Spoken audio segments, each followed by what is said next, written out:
Cadet Colonel Allie Childress, and I would like to welcome you to the first ever West Brunswick High School Veterans Day ceremony.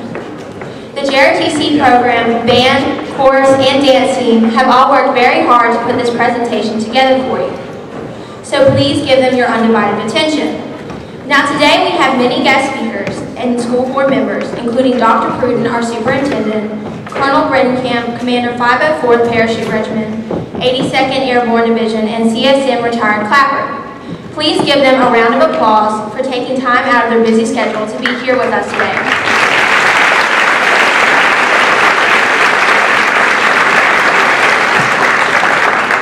Will you please rise for the presentation of the colors?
Good morning. We will try that one more time so I know the students and parents who are with us are paying attention. Staff, you better be awake. Good morning. Good morning. On behalf of the staff and students at West Brunswick High School, we want to thank and welcome our guests to West today. This is a wonderful opportunity that we've not done before, but it's an opportunity for all of us to learn and take away lessons for our own lives. At this time, I'd like to recognize our students who are going to follow in the footsteps of these wonderful veterans. If you have enlisted at this time or are planning on enlisting, please stand.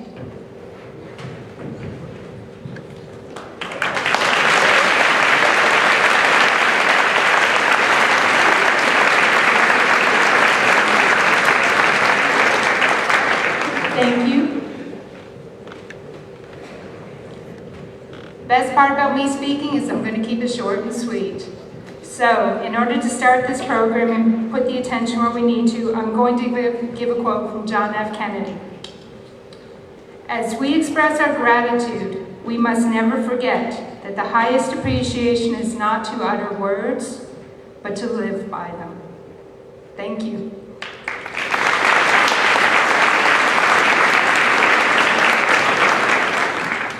Good morning, ladies and gentlemen. My name is Cadet Major Chestnut.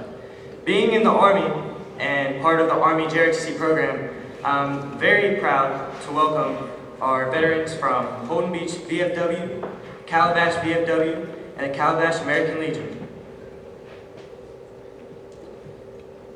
We're going to start off naming some very important individuals. James Quigley, U.S. Navy Seaman First Class, served as an armed guard on cargo ships crossing the Atlantic Ocean. Thomas Coaster, U.S. Navy, Mechanist, Third Class, served as part of multi-ship convoy that spearheaded the invasion of Europe in 1944, first to disembark troops on Omaha Beach. Henry Mathetag, U.S. Army First Lieutenant, served in the European theater and was an infantry instructor on 30 caliber machine guns, 60 millimeter mortars. Upon arriving home safely, he attended and graduated from college using the GI Bill.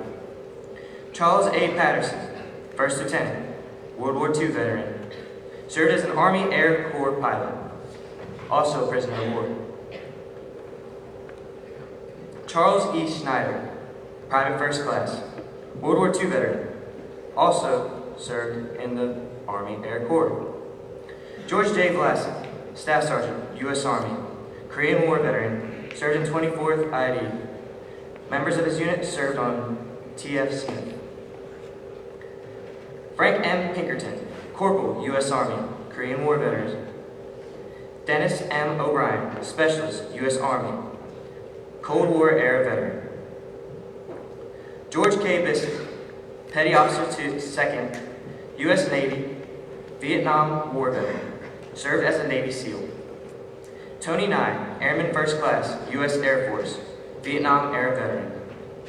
Mark D. Mason, Sergeant First Class, U.S. Army, served on the DMZ, Korea, participated in Operation Urgent Fury and Operation Desert Shield / Desert Storm. Myrtle Hank, U.S. Navy, World War II, served in the Pacific as code breaker. Carrie Jackson, U.S. Marine Corps, World War II, served in the Pacific as an airplane mechanic. Norman Mears, U.S. Navy, World War II, served in the Pacific as part of the Navy pilot rescue and recovery teams.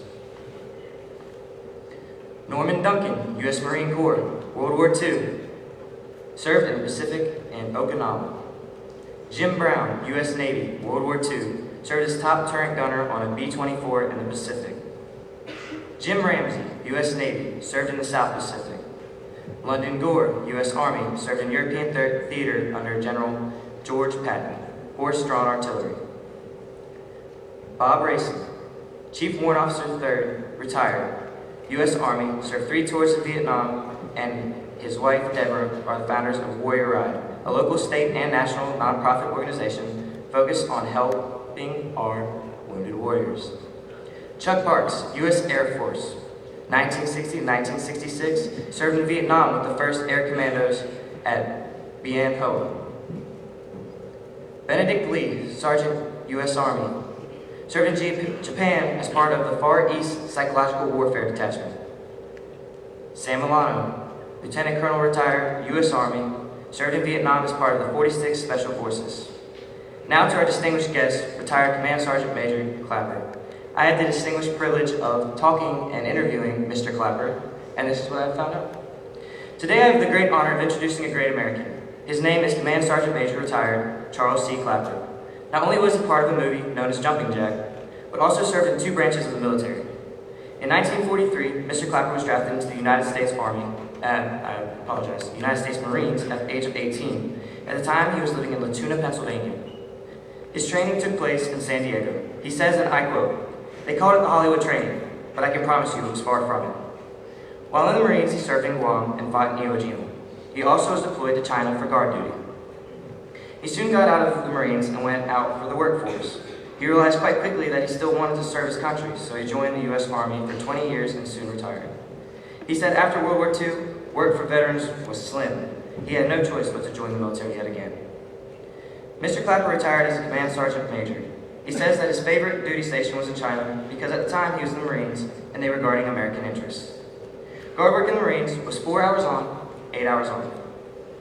They worked every other day, so he got 4 hours on, 8 hours off, 4 hours on, and 32 hours off. He remembers the Chinese doing everything from cleaning to cooking, so he had very little work when he was off. He traveled to several countries during his 20-plus years in service. Guam, China, Panama, and Japan are some of these. He took part in World War II and some in Vietnam. He was lucky that his retirement papers came in just as Vietnam orders were given to his unit. He says he regrets it in some ways, but still wouldn't change a thing. His advice to the younger generation is to be themselves and be obedient. I, as a member of the U.S. Army and the Army JROTC program, can proudly say that this was one of the men who kept our country free. His fight in Iwo Jima and his time in other countries has opened his eyes, and mine as well. He says he will never forget, and now neither shall I. With great honor, I can say thank you, retired Command Sergeant Major Clapper, and all of our veterans. You truly are the epitome of great Americans. And I would like to end with a poem that I've written about Mr. Command Sergeant Major Clapper. Mr. Clapper, by myself. Mr. Clapper, Marine and Army, fought for us in our great country. For 20-plus years, in country and out, he did his duty and fought without any regrets or even discern many awards he should have earned. But now we honor this great man who fought from Iwo Jima to Vietnam. Not just a soldier, but an actor too, jumping jack for me and you. His duty has left us free, and now I shall thank him for we. Retired Command Sergeant Major, Mr. Charles C. Clapper, thank you for all you have done, a great American who endured and won. Thank you.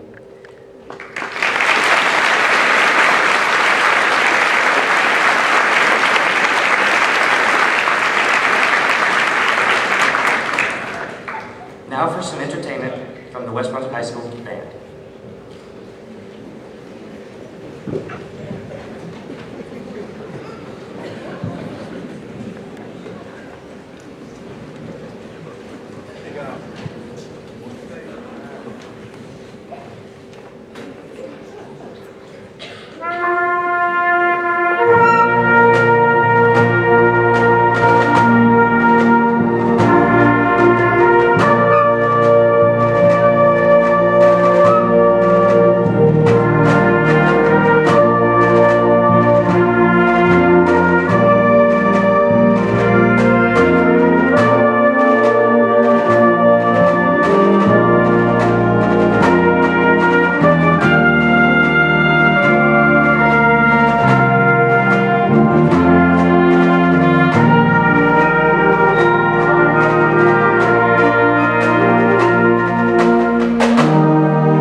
is Cadet Captain Aaron Doody, and it is with great pleasure that I'm going to introduce our keynote speaker, Colonel Trevor J. Brennenkamp. Colonel Trevor J. Brennenkamp was commissioned as Second Lieutenant of Infantry in 1992 after graduating from the United States Military Academy. Following attendance at the Officer Basic Course, Colonel Brennenkamp served as a platoon leader, scout platoon leader, and Battalion S1 in 3rd Battalion, 505th Parachute Infantry Regiment from 1993 to 1996. After attending the Infantry Officers Advanced Course, he reported to the Republic of Korea and served as the Commander, United Nations Honor Guard Company and Commander, A Company, 1st Battalion, 506 Infantry from 1996 to 1999. From 1999 to 2000, Colonel Brennenkamp served as a platoon, company, and maneuver battalion observer controller at the Joint Readiness Training Center from Polk, Louisiana. Returning to Fort Bragg in 2003, he served as a G3 Chief of Training, 82nd Airborne Division, deploying in support of Operation Iraqi Freedom. He then served as S3 2nd Battalion, 504th Parachute Infantry Regiment, and S3 1st Brigade Combat Team, 82nd Airborne Division, deploying in support of Operation Enduring Freedom. From June 2006 through June 2008, Colonel Brennenkamp served as the aide-de-camp to the Commander, U.S. Army Forces Command, and subsequently the Commander, International Security Assistance Force, North Atlantic Treaty Organization, deployed to Afghanistan. From October 2008 through October 2010, Colonel Brennenkamp commanded 2nd Battalion, 504th Parachute Infantry Regiment, and Task Force White Devil during Operation Iraqi Freedom. After command, Colonel Brennenkamp served as a Deputy Commander, 3rd Brigade Combat Team, 82nd Airborne Division. His most recent assignment was as the Deputy Director of the Soldier for Life Program, Office of the Chief of Staff of the Army. He holds a Bachelor of Science from the United States Military Academy, a Master's from Louisiana State University, and a Master's in Science from the National War College. Colonel Brennenkamp's spouse, Michelle, is a military intelligence officer currently assigned to the Joint Special Operations Command. They have 2 children, Gavin and Greer.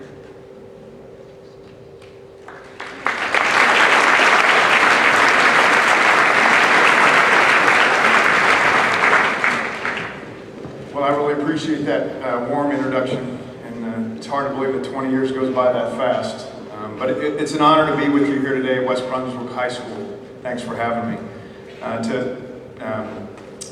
Assistant Principal Burns, Mr. Grimes, and Dr. Pruden, along with Command Sergeant Major Clapper and Colonel Retired Callisto, student body, other distinguished guests, and most importantly, veterans that are here today. Thanks for having me, and I'm honored and privileged to have the opportunity to address you as we take time to reflect and remember the most important group of men and women in our nation, our veterans. Today we take time in advance of 11 November to honor those who have served and are serving in our nation in uniform. Our nation owes them a debt of gratitude. Our veteran service spans every decade of our nation's existence. Whenever the nation is called, America's veterans have answered. Our veterans have volunteered for a life of sacrifice and service, young men and women who swear an oath to support and defend our Constitution against all enemies, foreign and domestic, to preserve our way of life. Their courage and sacrifice has secured the liberty which our founding fathers sought to establish.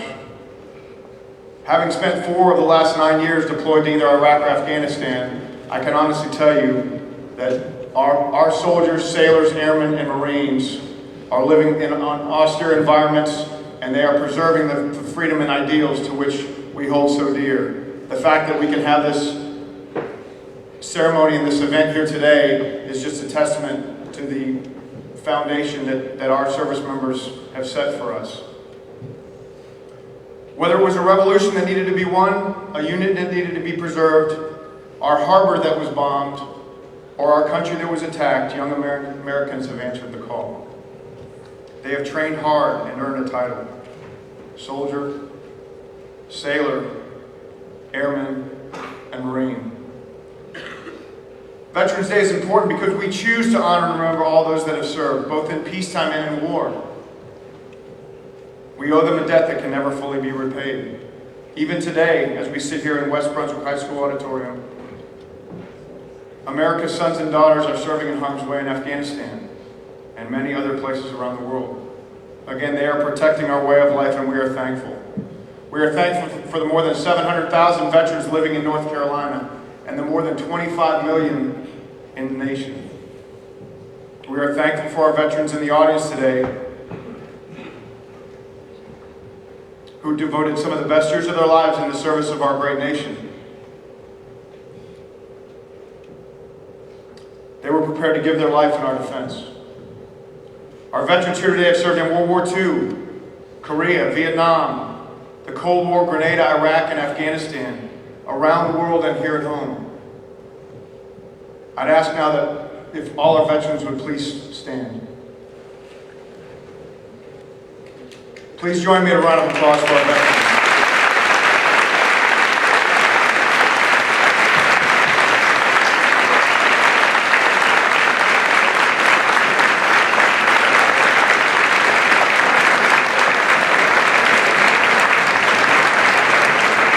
Please be seated. Thank you for choosing a life of sacrifice and service. Our nation is better because of your personal contributions. You are all soldiers, sailors, airmen, and Marines for life. Thank you. Growing up in a military family and serving for more than 20 years, I'm fortunate to have witnessed the unyielding support of our citizens, particularly here in the great state of North Carolina. The support and encouragement you provide enables our young men and women to continue their service wherever that may be. So thank you. Veterans Day is about remembering our veterans, but it's also about something more important, and that's maintaining our all-volunteer Army. As General George Washington said in 1781, the willingness with which our young people are likely to serve in any war, no matter how justified, shall be directly proportional to how they perceive the veterans of earlier wars were treated and appreciated by their nation. As our forces continue to return home from Afghanistan, others will be called to deploy in harm's way on behalf of our nation, and we must be ready. We must continue our tradition of excellence. Young men and women who volunteer for a life of sacrifice and service for something greater than themselves. Thanks again for allowing me to be part of this great event. On behalf of the more than 4,000 paratroopers in the 504th Parachute Infantry Regiment, we're proud to serve. To the veterans here today, thank you for coming. You have reinforced the foundation on which our nation was built, and you exemplify all that is good in America. We are who we are because of your service and sacrifice. Thank you.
Bredenkamp please come up here?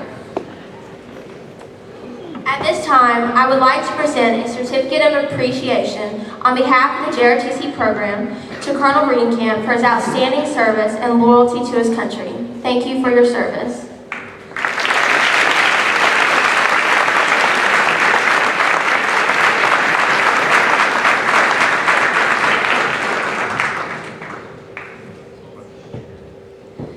If I could have CSM Clapper to please come up.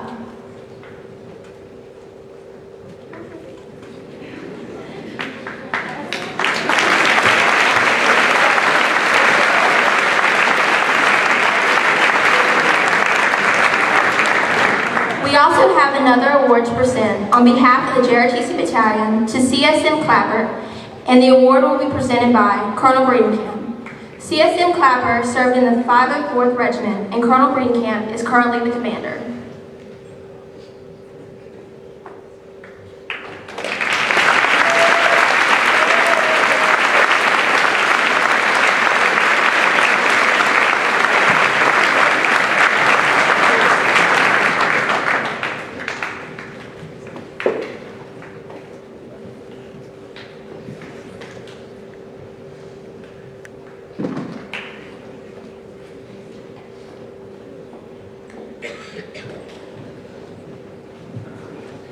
Each year, on the 11th day of the 11th month, we pause, as a nation and as a people, to pay tribute to you, to thank you, to honor you, the heroes over the generations who have served this country of ours with distinction.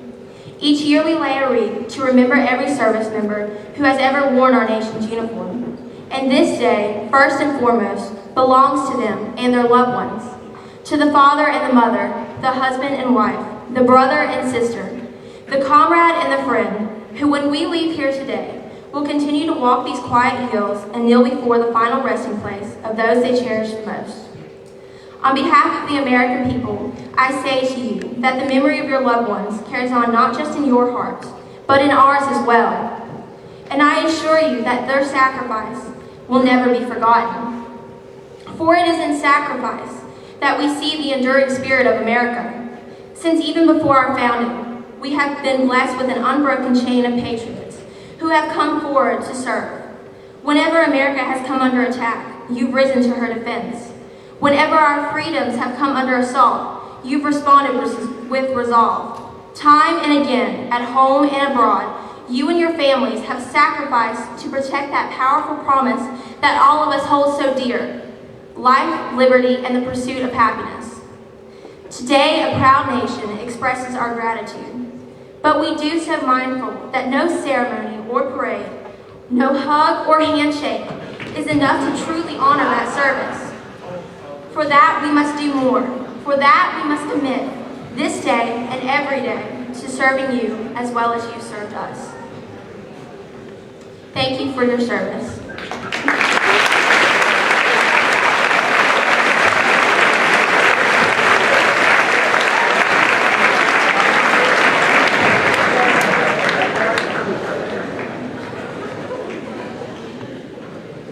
If we will please rise for the performance of Echo Taps, performed by Ben Simmons and Stephen Baker of the West Brunswick Band.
time, I would like to ask to take a moment of silence to remember those that fought for our country.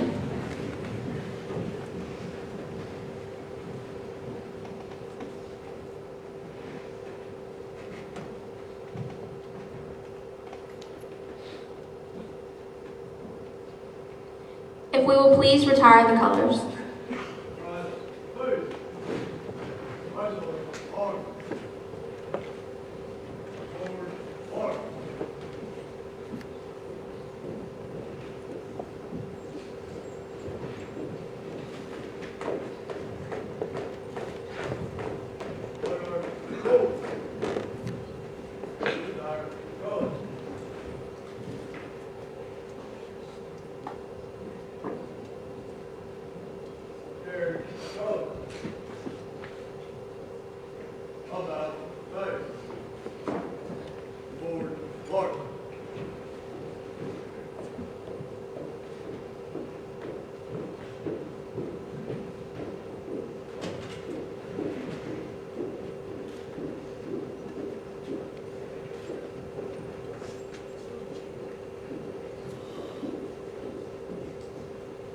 This concludes the Veterans Day ceremony.